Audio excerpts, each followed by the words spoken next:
नमस्कार, मी समीक्षा आणि समीक्षाच रेसिपीमध्ये तुमचे स्वागत आहे। तर आज आपण पाहणार आहोत मोड आलेल्या मटकीची भाजी।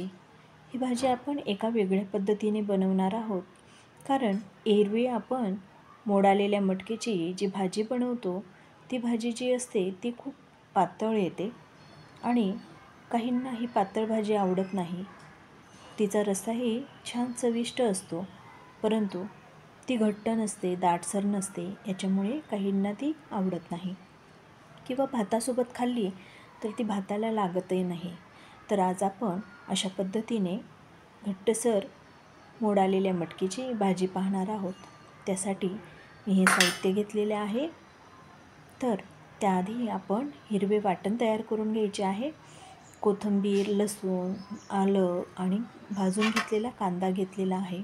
त्याचसोबत मी मटकीचे 2 चमचे भाजून घेतलेले आहेत। त्याचसोबत सुकं खोबरं इथे मी भाजून घेतलेलं आहे आणि थोडासा कढीपत्ता घेऊन या सर्व साहित्याचे मिक्सरच्या भांड्यामध्ये छान वाटण तयार करून घेणार आहे। हे हिरवे वाटण आपण आता साईडला ठेवून घेऊयात आणि इथे कढईमध्ये 2 चमचे मी तेल घेतलेलं आहे। तेल छान कडकडीत तापल्यानंतर त्याच्यात मी लसणाच्या काही पाकळ्या ठेचून टाकलेल्या आहेत। आता लसूण जो आहे तो इथे छान करपू द्यायचा आहे। तदनंतर मी त्याच्यात जिरे आणि मोहरी टाकलेले आहे। जिरे आणि मोहरी देखील थोड्या वेळाने तडतडायला लागल्यानंतर इथे पुढील जिन्नस आपण टाकून घ्यायचे आहेत। तर पुढे मी इथे बारीक कापून घेतलेला कांदा टाकत आहे। कांदा हा कमी फ्लेमवर किंवा मीडियम फ्लेमवर ट्रान्सपरंट होईपर्यंत परतवून घ्यायचा आहे। त्याच्यानंतर मी इथे काही कढीपत्त्याची पानं टाकणार आहे। कढीपत्ताही छान फ्राय करून घ्यायचा आहे आणि त्याच्यानंतर मी पुढील मसाले टाकत आहे। थोडीशी चिमूटभर हळद, त्याच्यानंतर धने जिरे पावडर टाकलेली आहे। त्याच्यानंतर मी टाकत आहे इथे थोडासा काश्मीरी लाल तिखट, साधारणतः 1 ते 1.5 चमचा काश्मीरी लाल तिखट टाकलेला आहे। हे छान सर्व परतवून घ्यायचं आहे। आपण जे मसाले वापरलेले आहेत म्हणजे पावडर मसाले, ते व्यवस्थित तेलामध्ये फ्राय झालेले आहेत। ते कच्चे राहिले की भाजीला छान स्वाद येत नाही।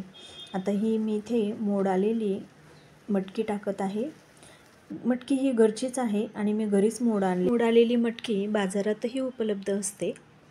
तर मी ही मटकी आहे ती मसाल्यामध्ये टाकून व्यवस्थित फ्राय करून घेत आहे।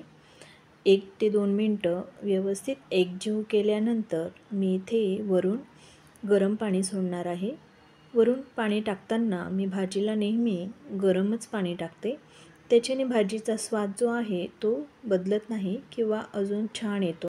मी इथे टाकत आहे चवीनुसार मीठ।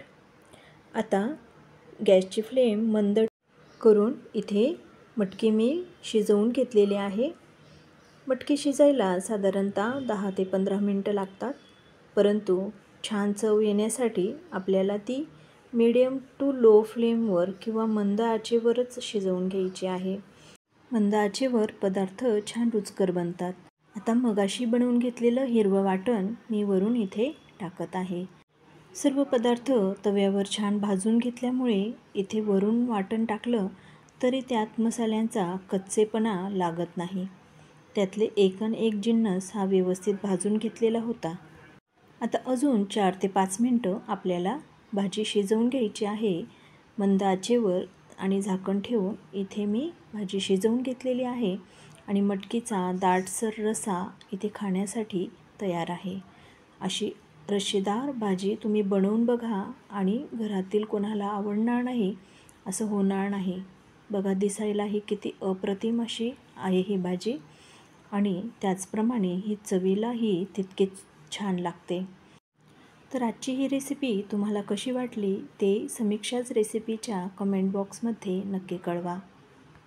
त्याचसोबत एक निवेदन आहे की समीक्षाच रेसिपी या चॅनलला सबस्क्राईब केले नसेल तर कृपया करा आणि वेळात वेळ काढून माझ्या चॅनलला भेट दिल्याबद्दल तुमचे मनापासून आभार। चला तर मग भेटूया पुन्हा अशाच एका नाविन्यपूर्ण रेसिपीसह।